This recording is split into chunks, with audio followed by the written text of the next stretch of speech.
അഷ്റഫുൽ ഖൽഖ് സല്ലല്ലാഹു അലൈഹി വസല്ലം തങ്ങളുടെ പേര് പറയുമ്പോഴും കേൾക്കുമ്പോഴുമൊക്കെ സലാത്ത് ചൊല്ലണം. ഞാനിങ്ങനെ വരുമ്പോ ഒരു ചെറുപ്പക്കാരന്റെ പ്രസംഗം, നമ്മളെ സംഘടനയിൽപ്പെട്ട ആളല്ല, ആ പ്രസംഗം അവരുടെ സംഘടനയിൽ തന്നെ പെട്ട അവരുടെ നേതാക്കൾ ക്ലിപ്പിട്ടിട്ട് ഇങ്ങനെ കേൾപ്പിക്കുന്നത് വണ്ടിന്ന് ഞാൻ കേട്ടു. അപ്പൊ നോക്കുമ്പോ ഈ ചെറുപ്പക്കാരൻ അഷ്റഫുൽ ഖൽഖ് സല്ലല്ലാഹു അലൈഹി വസല്ലം പേര് പറയുമ്പോ സലാത്ത് ഒരൊറ്റ സ്ഥലത്തൊരു സലാത്ത് ചൊല്ലിപ്പോകുന്നില്ല. നബി മുഹമ്മദ് നബി എനിക്കിങ്ങനെ ആവർത്തിച്ച് പറയുന്നുണ്ട്. ഒരിക്കലും ഒരു സലാത്ത് ചൊല്ലണ്ടേ, അങ്ങനെ ഒരു പരിപാടിയില്ല.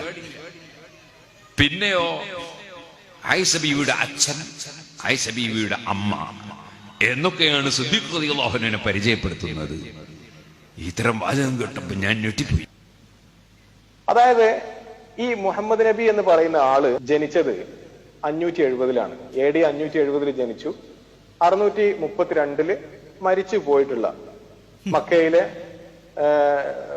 മരുഭൂമിയില് ഒരു വിദൂര ദേശത്ത് മരിച്ചു പോയിട്ടുള്ള ഒരാളാണ്. ഇദ്ദേഹം 63 വയസ്സാണല്ലോ ടോട്ടല് ജീവിച്ചത്. ഈ 63 വയസ്സിൽ എങ്ങനെയൊക്കെയാണ് ഈ ഒരു 2 ഭർത്താക്കന്മാരും മരിച്ചു പോയതാണ്.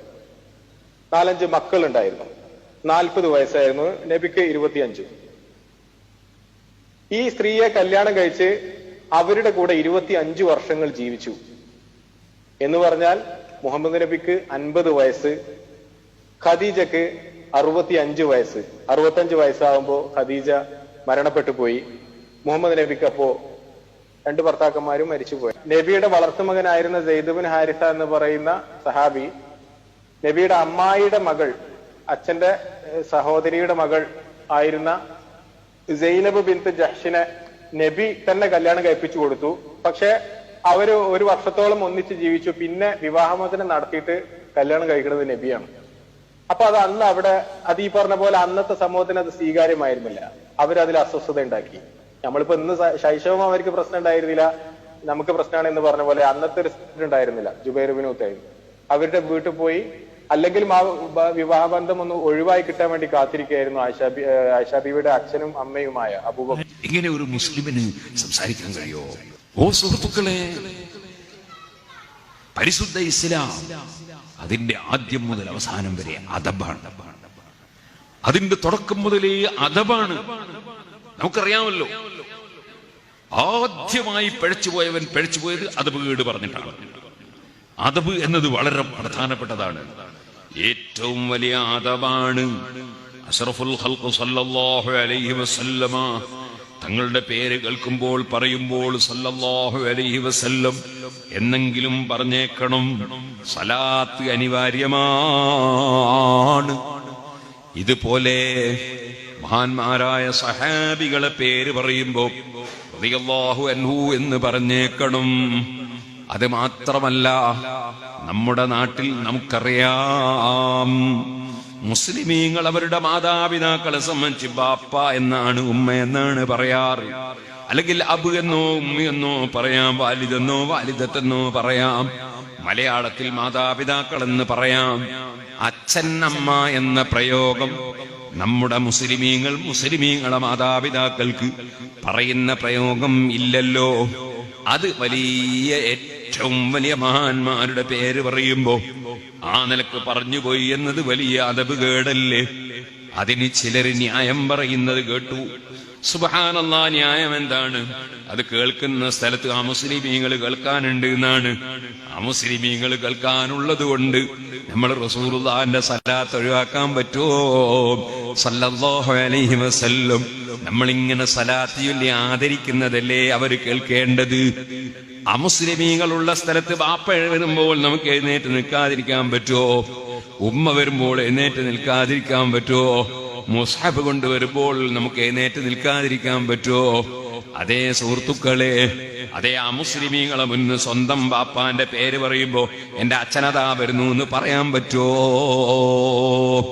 സ്വന്തം ബാപ്പയെ സംബന്ധിച്ച് അച്ഛൻ എന്ന് പറയുമ്പോഴല്ലേ അതിന്റെ വിഷമം മനസ്സിലാകുക. ഓ സുഹൃത്തുക്കളെ, അതേ അന്തവും മുന്നമ്മബു മാറ ഐന ഫീഹിമാ مثل حسينك قط يا سيدي خير النبي.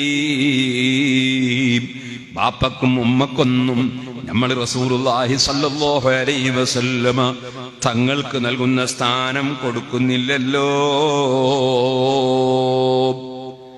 ഹബീബ് നബി തങ്ങൾക്കുള്ള സ്ഥാനം ആർക്കും കൊടുക്കുന്നില്ലല്ലോ. കാരണം അവിടുന്ന് അതേ ബാപ്പയെന്നും പറയാൻ പറ്റൂല, ഉമ്മയെന്നും പറയാൻ പറ്റാത്ത വിധം അതിനേക്കാളെല്ലാം എത്രയോ ഉന്നതമായ സ്ഥാനത്താണ്. ബാപ്പ ഉമ്മയുടെ നന്മകൾ മുഴുവനും ഈ ദുന്യാവിൽ ലഭിക്കുന്ന നന്മകളാണ്. ആഖിറത്തിലുള്ള ഏറ്റവും വലിയ നന്മ മുഴുവനും ദുന്യാവിലുള്ള സർവ്വ നന്മയുടെ നിമിത്തവും അസ്റഫുൽ ഖൽഖ് മുഹമ്മദുർ റസൂലുള്ളാഹി സ്വല്ലല്ലാഹു അലൈഹി വസല്ലമ തങ്ങളാണ്.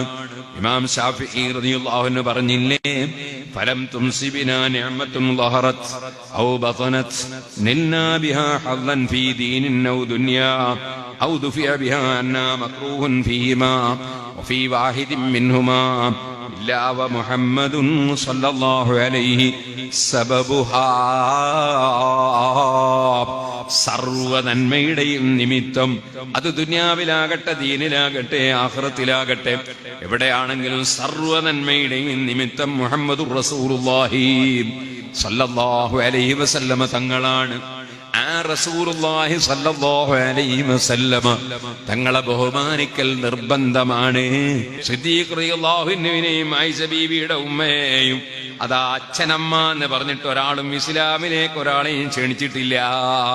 അങ്ങനെ ഇസ്ലാമിലെക്കാരെയും കൊണ്ടുവരുന്നൊരു ദഅവത്ത് ലോകത്ത് ഇന്ന് വരെ ഒരു മുസ്ലിം പണ്ഡിതനും സ്വീകരിച്ചിട്ടില്ല. മുൻഗാമികളായ മഹാന്മാര് നടന്ന വഴിയിൽ ജീവിക്കുന്നതിനാണ് സുന്നത്ത് ജമാഅത്ത് എന്ന് പറയുന്നത്. അത് വിട്ടുകൊണ്ടൊരു ദീനുണ്ടാകാൻ പാടില്ല, ഉണ്ടാക്കാൻ പാടില്ല. പരിഷ്കാരം മൂത്ത് അല്ലാഹുവിന്റെ ദീനിന്റെ ശിആറുകൾ ഇല്ലാതെയായി. സുബ്ഹാനല്ലാഹ്, തൊപ്പി പോയി, തലപ്പാവ് പോയി, ബിരുദമെടുത്ത പണ്ഡിതന്മാര് തന്നെ തലമറക്കാതെ യൂറോപ്യന്മാരെ കോലത്തിൽ നടക്കാൻ തുടങ്ങി, വഅദ് പറയാൻ തുടങ്ങി. അങ്ങനെ ഒരു കാലഘട്ടത്തിലല്ലേ നമ്മൾ ജീവിക്കുന്നത്?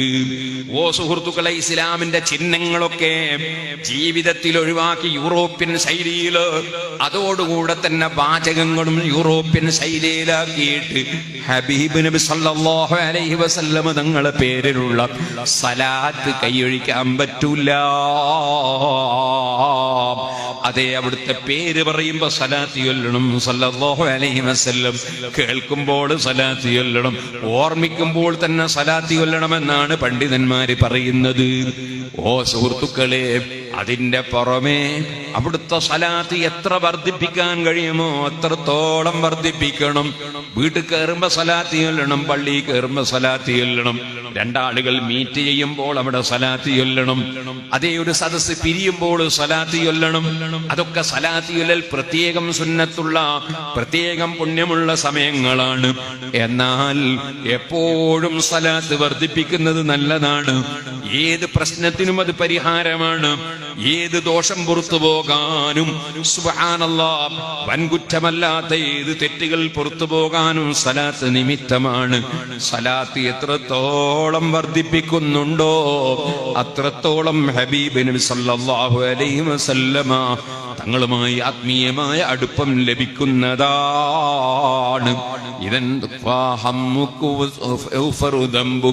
ദോഷം പൊറുക്കപ്പെടുന്നതാണ്, ടെൻഷൻ നീങ്ങുന്നതാണ്. അങ്ങനെ എത്രയെത്ര ഫലങ്ങളാണ് സലാത്തിന് പറഞ്ഞിട്ടുള്ളത്. അതുണ്ടോ പറഞ്ഞാൽ തീരുന്നു.